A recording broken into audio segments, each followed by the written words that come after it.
cómo esa economía circular en la producción de biocombustibles pues se está dando a nivel de proyectos, a nivel de consorcios o a nivel de investigación, ¿no? Y en este caso pues quiero empezar con biocombustibles como el biodiesel. El biodiesel tiene una aplicación que todos conocemos muy bien, sobre todo en camiones, pero lo que aquí es importante es que este biodiesel, y un ejemplo que os voy a mostrar, es que va a ser capaz de obtenerse a partir de grasas animales en aquellas industrias que generan estos residuos, por ejemplo las curtiderías, y que estas grasas son muy difíciles de valorizar. Sin embargo, se han desarrollado procesos como los que aquí os voy a mostrar que permiten generar ese biodiesel, ¿no? Ese biodiesel, por ejemplo, se está tratando en un proyecto que se llama Super Biodiesel. Este proyecto lo que trata es, a partir de residuos cárnicos de la industria alimentaria, obtener una grasa que después se puede transformar en biodiesel.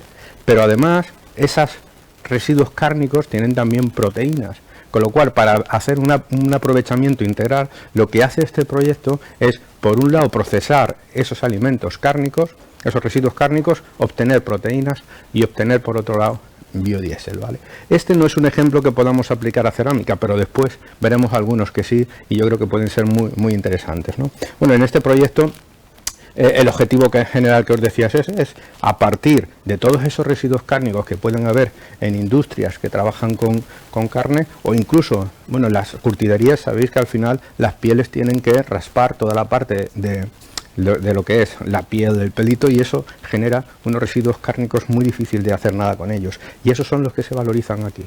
Y lo importante de esto es que es un proceso en el que están industrias muy relacionadas con el combustible, con lo cual, si estas industrias están trabajando en este tipo de proyectos es porque ven una aplicación económica y un beneficio en su uso, ¿no? Los objetivos, pues bueno, no me paro en ellos, como os digo, fundamentalmente obtener biodiesel y obtener proteínas, pero además un biodiesel con unas características especiales, que no es el de biodiesel normal, ¿no? Y aquí lo que veis es simplemente todo el proceso que se implementa, que además se trata de validar a nivel semi-industrial con la creación de una planta piloto en la cual nosotros vamos a poder producir esas proteínas y producir ese biodiesel. Se trata, por tanto, y este es, digamos, el cuadro básico de este concepto de proyecto, en el que estos residuos generamos dos productos, proteínas y biodiesel, y no ninguno más, ¿vale? Todos los demás que se obtienen son, digamos, CO2 y poco más, y el CO2 luego veréis que tiene un aprovechamiento también, ¿vale? Esto no sé, ahí está, me había ido. Esto es simplemente para que veáis la construcción, que estamos ya en ella, en donde tenemos la parte de biodiesel y la parte de lo que llama aquí producción de bioestimulantes, producción de proteínas, ¿vale? Esta es la unidad de proteínas, ¿no? O sea, de biocombustibles, de obtención de proteínas, en el que ya está funcionante, ya se están obteniendo esos bioestimulantes que se están utilizando para el crecimiento de plantas, y donde se ve que las características de estos bioestimulantes es superior a lo que tenemos ahora en el mercado, con lo cual permite acelerar el crecimiento de plantas con su uso. Esto está ya certificado y algunos de ellos se están empezando ya a etiquetar para sacar licencia de venta. Este es el proceso de biodiesel, y en el biodiesel la innovación que tenemos aquí es que por primera vez se utiliza un reactor supercrítico de metanol, es decir, que está a las condiciones supercríticas del metanol, que son unos 280 bares y 250 grados de temperatura, y catalizadores patentados por nosotros.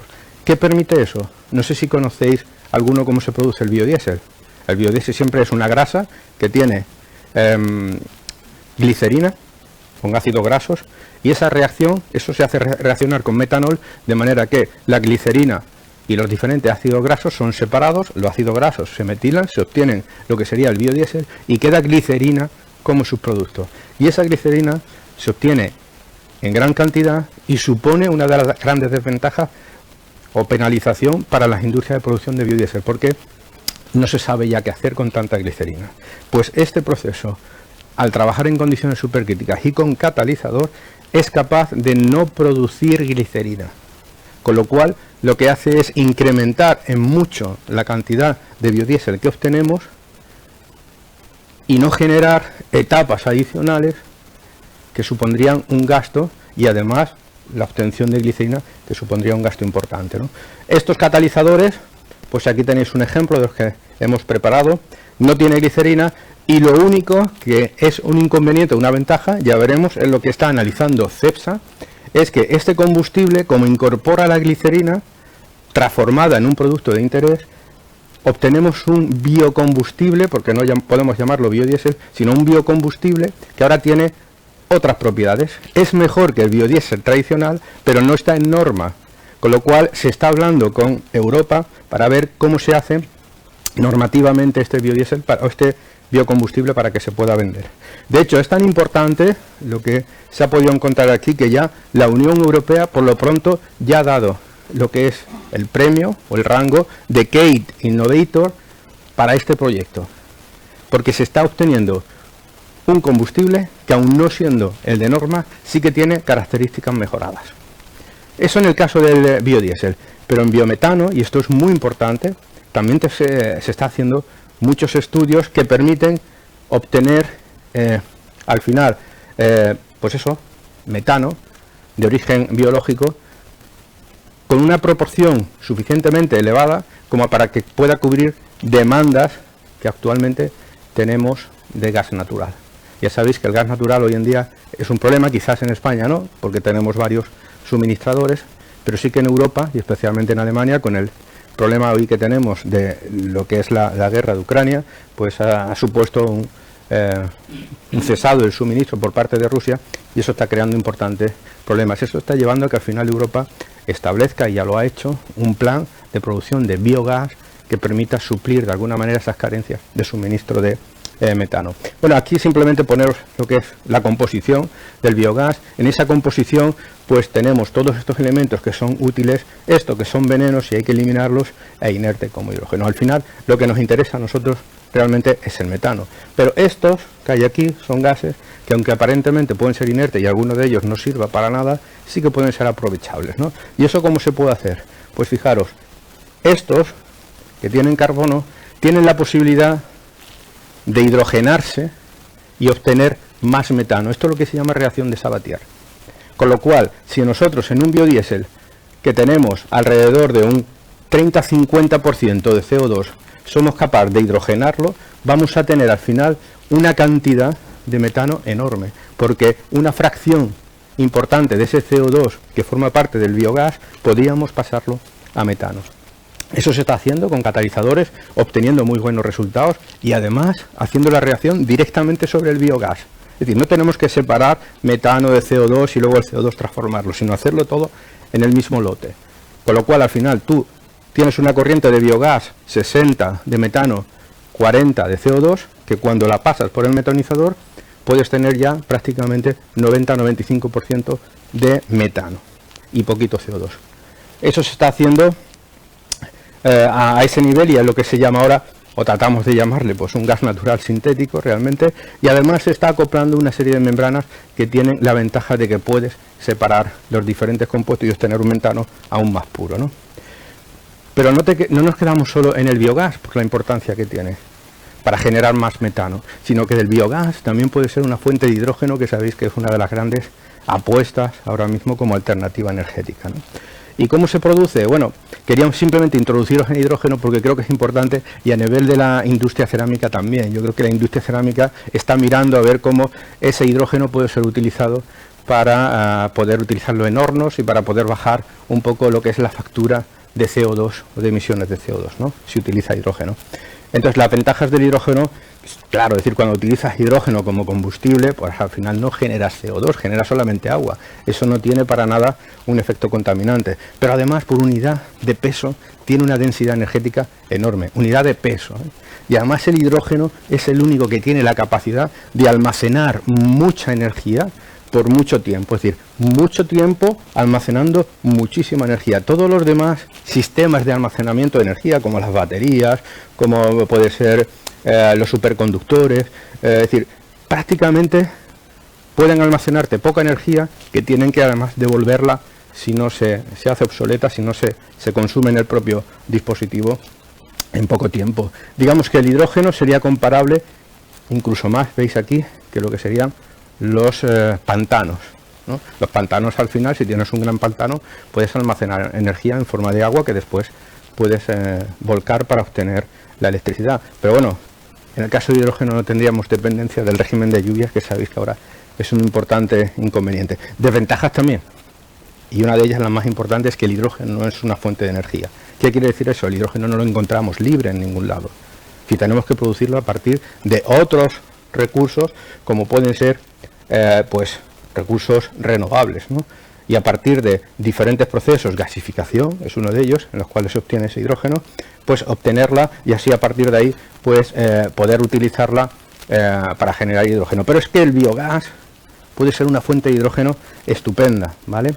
Esto por mandaros un poquito de información, porque el hidrógeno se les pone muchos colores: verde, azul, gris. Verde si se obtiene sin generar CO2, azul cuando se genera CO2 durante el proceso pero se captura ese CO2, el gris es el que se obtiene actualmente del gas natural, se hace un reformado que se llama de gas natural y se obtiene el metano, el rosa cuando utilizamos energía nuclear, etcétera. Yo creo que lo más fácil no es dedicarse a los colores, sino hablar de un hidrógeno que sea renovable o no renovable, en función de que las fuentes que se utilicen para generarlo sean o no renovables, ¿vale?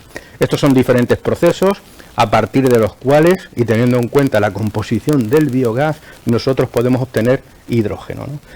Y aquí lo importante, en ese biogás, que si recordáis tiene una composición complicada, tiene metano, tiene CO, tiene CO2, tiene hidrógeno, pero tiene aquellos compuestos que os decía que no son convenientes, como azufre, nitrógeno, en forma de amoníaco, etcétera. Esos compuestos son venenos para los procesos que hacen este tipo de reacciones, dry reforming, reformado autotérmico y demás. Entonces aquí hicimos nosotros un proyecto importante en el que desarrollamos catalizadores capaces de llevar a cabo estas reacciones para generar hidrógeno sin que se desactiven, obteniendo pues un proceso largo en el tiempo y selectivo hacia hidrógeno. Pero si además esos catalizadores se incorporaban a membranas, estas membranas lo que permiten es que, metiendo el biogás, transformes el biogás en hidrógeno y además el hidrógeno pueda salir separando y teniendo un hidrógeno puro, ¿no? Fijaros la importancia del hidrógeno como sistema de almacenamiento. El hidrógeno, bueno, sabéis que actualmente para producir electricidad lo solemos hacer en centrales térmicas, se suele hacer simplemente pues por metano, gas natural quema, tenemos agua, esa agua se evapora, se va a turbinas y esas turbinas mueven y generan electricidad, aunque la podemos obtener también de renovables, que es lo que ahora se está obteniendo, ¿no? Se está intentando implantar. Pero bueno, esto es lo que domina muchas veces en la energía, ¿no? En la generación de energía eléctrica. Pero hay veces en que la demanda de electricidad es muy baja, con lo cual lo primero que paran son los molinos de viento, ¿no? Las centrales térmicas siguen funcionando porque es muy difícil apagar y encenderlas. Entonces lo que podemos hacer, en vez de apagar molinos y seguir con energía renovable, es de seguir dejando que funcione el molino y también la térmica, y esa térmica lo que nos permite es generar con esa electricidad, generar a través de electrólisis hidrógeno que va a la red de gas. Y luego ese hidrógeno después, ¿vale?, lo que se puede utilizar es para que el CO2 de las diferentes fuentes que lo producen, que en las cerámicas, por ejemplo, es uno de los grandes problemas, ese CO2 se puede hacer reaccionar con el hidrógeno del exceso de energía eléctrica de ciclo combinado para generar metano, que al fin y al cabo es gas natural que podemos meter en la red. Es decir, estamos convirtiendo electricidad en gas y gas en electricidad, lo que permite que en un momento dado, según demanda, vayamos hacia uno u otro. Y además estaríamos dentro de un ciclo de sostenibilidad y uso de fuentes renovables y materias primas renovables, ¿no? Aquí es mostraros simplemente el sentido que tiene el utilizar hidrógeno en movilidad. Esto me lo paso, es rápido. Lo importante es que en movilidad está claro que a nivel de coches eléctricos, cuando se trate de poca demanda en cuanto a desplazamientos, el eléctrico es lo que tiene más sentido. Si nos vamos ya a coches que tienen un mayor tonelaje o tienen muchos más kilómetros que recorrer, es mejor utilizar el hidrógeno, y sobre todo en barco y aviación aquí es muy difícil el hidrógeno como tal o electrificar como tal estos medios de transporte, y lo que se hace es lo que se llama combustibles sintéticos a partir de hidrógeno. Es lo que llamarán e-fuels, que alguna vez lo encontraréis por ahí. E-fuel es combustible obtenido directamente, CO2 más hidrógeno, y podemos obtener prácticamente cualquier tipo de combustible que nos planteemos.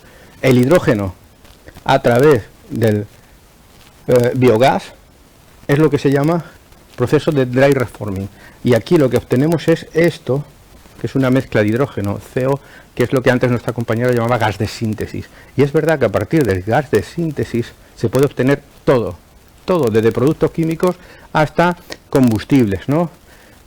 Directamente a través de lo que se llama proceso de Fischer-Tropsch obtenemos todos los combustibles que queramos, y además combustibles sin contaminantes, sin azufre, por ejemplo, con lo cual solo obtendríamos como contaminación el CO2, pero si este CO2 viene directamente de un biogás, sería un CO2 renovable en el fondo, con lo cual no tiene tantos problemas.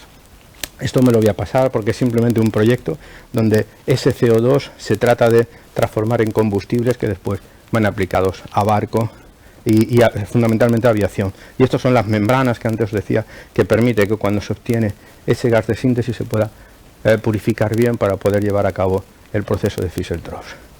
Este es otro proyecto importante en la producción de hidrógeno, que utiliza residuos alcohólicos de la industria del vino para generar hidrógeno, que después se deriva a una pila de combustible, genera electricidad, y esa electricidad la utiliza la empresa. Esto se llevó a cabo en colaboración pues con una alcoholera como es San Valero, que está en Zaragoza y que tiene disponibles muchos residuos alcohólicos, ¿no?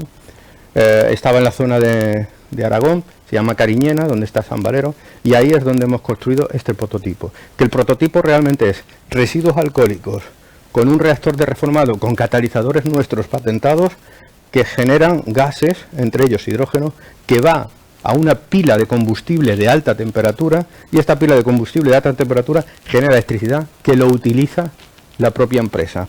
Y además estas pilas de combustible, al ser de alta temperatura, generan calor que puede ser revertido a los procesos dentro de la planta, de manera que en general esta planta llega a ser prácticamente sostenible, autosostenible en el balance energético, ¿no? Bueno, pues aquí simplemente como metimos los catalizadores dentro del reactor, el funcionamiento que tiene, que es capaz incluso de trabajar con alcoholes, que en las industrias destileras generan alcoholes que tienen un poquito de azufre, ¿no? Y esta es la planta, tal cual, una planta piloto, que esto está en las instalaciones donde se construyó, y luego la llevamos a otro lugar, que creo que alguna foto habrá por aquí. Esto es la pila de combustible, en donde la clave de la pila de combustible son los calentadores iniciales y todo el sistema que se llama de hotbox, para mantener esa pila a la temperatura alta que después vamos a poder aprovechar, ¿no? Aquí está pues lo que es el balance de planta, los resultados obtenidos, y aquí sí que tuvimos problemas. Esta planta no estaba bien optimizada en cuanto a pérdidas de calor, no estaba bien aislada, con lo cual teníamos gradientes importantes en el reactor y el catalizador terminaba por no funcionar bien. ¿Qué hemos hecho? Resolver estos problemas, y ahora disponemos de una financiación de prácticamente 2 millones de euros para implementar ya en la biorefinería, que después os mostraré, esta planta, porque realmente está funcionando muy bien, o por lo menos todas las partes que diseñamos y el balance energético estaba funcionando muy bien. Las pérdidas estaban localizadas en un punto que yo creo que está resuelto el problema. Y esto es lo último ya, ¿vale? Aquí lo que trato de mostrar es un gran proyecto que se está haciendo dentro del CSIC, que es una biorefinería con aprovechamiento integral de residuos agrícolas y ganaderos, ¿vale? Eso se hace bajo la plataforma Transener, una plataforma de energía que aglutina a más de 40 grupos del CSIC, con casi 300 investigadores y con alrededor de 20 millones de euros de presupuesto, ¿vale? Entonces, bueno, esto solamente por mostraros, esta plataforma está coordinada entre ellos por Clara y por mí, y está dividida en diferentes áreas de generación, de almacenamiento, de descarbonización y de tecnología de hidrógeno, electrificación como un área transversal, y el desarrollo de una infraestructura al final que nos permiten pues probar sistemas que estén desarrollándose a nivel industrial para certificar que están ok, ¿no?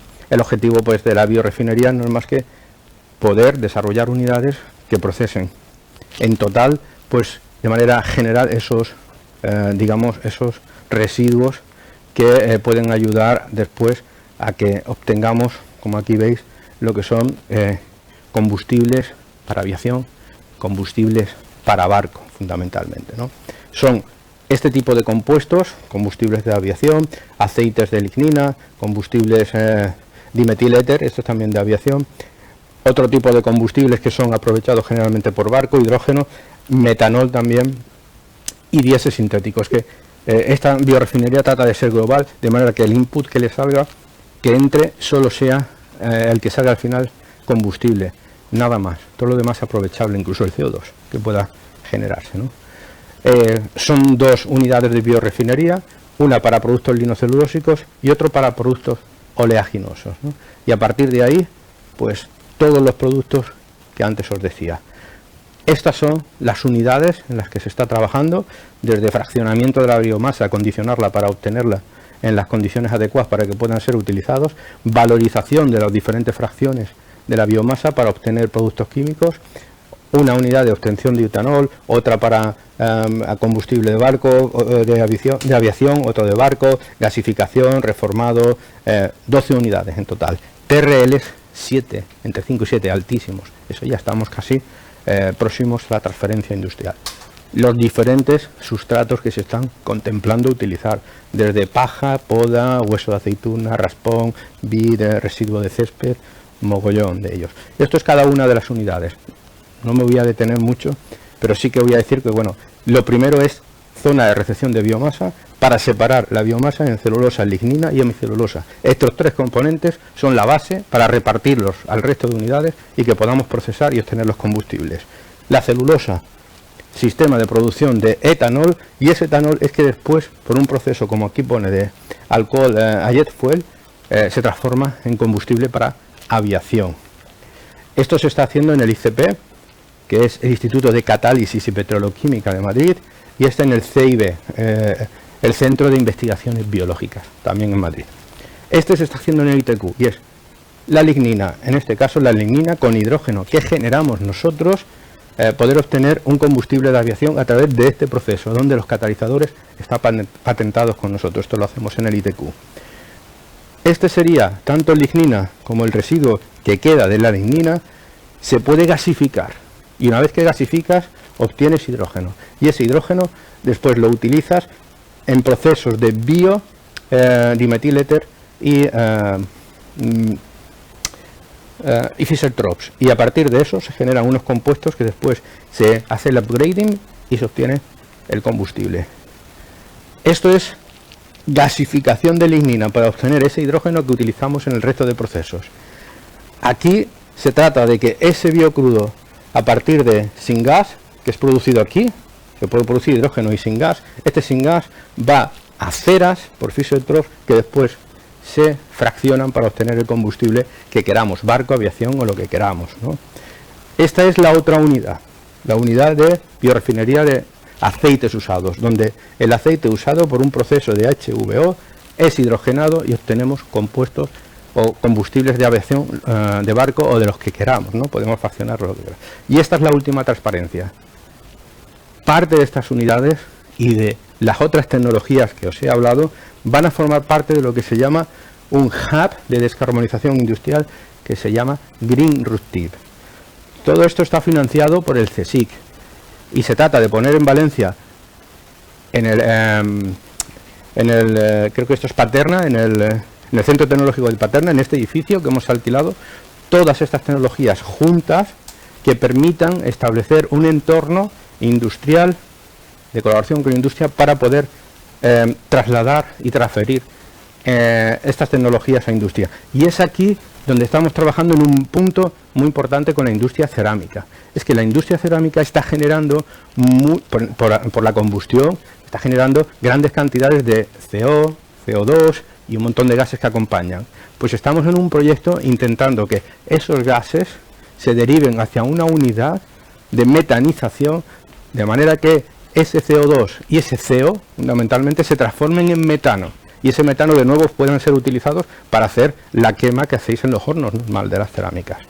Y eso está basado pues en ese proceso del biogás que empezamos nosotros para mejorar y obtener un biogás más rico en metano, pues también se puede hacer con los gases combustibles de salida de los hornos de las cerámicas, ¿vale? Con eso ya me callo, creo que me he pasado un pelín, pero bueno, agradezco que me hayáis aguantado el tipo. Muchas gracias por tu presentación, te felicito de antemano por tu presentación. Y si alguien tiene alguna pregunta, puede hacerla ahora. Ninguna pregunta. Yo tengo una pregunta en cuanto al último proyecto del que has estado hablando, de la utilización de los gases de la industria cerámica para la fabricación del metano. ¿Es un proyecto reciente o es un proyecto que lleva años en funcionamiento? No, muy reciente. ¿Muy reciente? ¿Cuánto es para ti? Meses. De meses. Estamos formando el consorcio, estamos trabajando con varias empresas y buscando también, porque quieren ir a una convocatoria de emisiones, por ejemplo, ¿no?, de este año. Entonces veis que tiene potencial. Las industrias intensivas en utilización de energía que generan mucho CO2 pueden buscar alternativas como la captura directa o como la transformación ventajosa de ese CO2 en otros productos que pueden ser metano. Entonces eso lo que permite es recuperar al final una cantidad de CO2 en forma de energía, ¿no? Y en esta fase tan inicial, ahí tenéis una idea de qué coste por megavatio hora supondría eso. Eso forma parte es una línea, un work packet que le llaman dentro del proyecto, el hacer el LCA de todo digamos, idea que estamos teniendo para poder ver qué pasa. Seguramente esté dentro de un límite de interés, porque estamos hablando de generar también, se necesita hidrógeno sí o sí, ¿no? Y el hidrógeno in situ se puede generar por electrólisis a partir de renovables de una manera relativamente interesante. Y luego haciendo el balance para el coste que tiene ese CO2 que estáis emitiendo, ¿no?, al final hay que pagarlo. Yo entiendo que eso tiene vuestro propio impuesto tal cual, aunque podáis negociarlo con otras empresas o lo que... Pero lo importante es que seguramente bajaréis la factura de gas natural, los que utilicéis gas natural.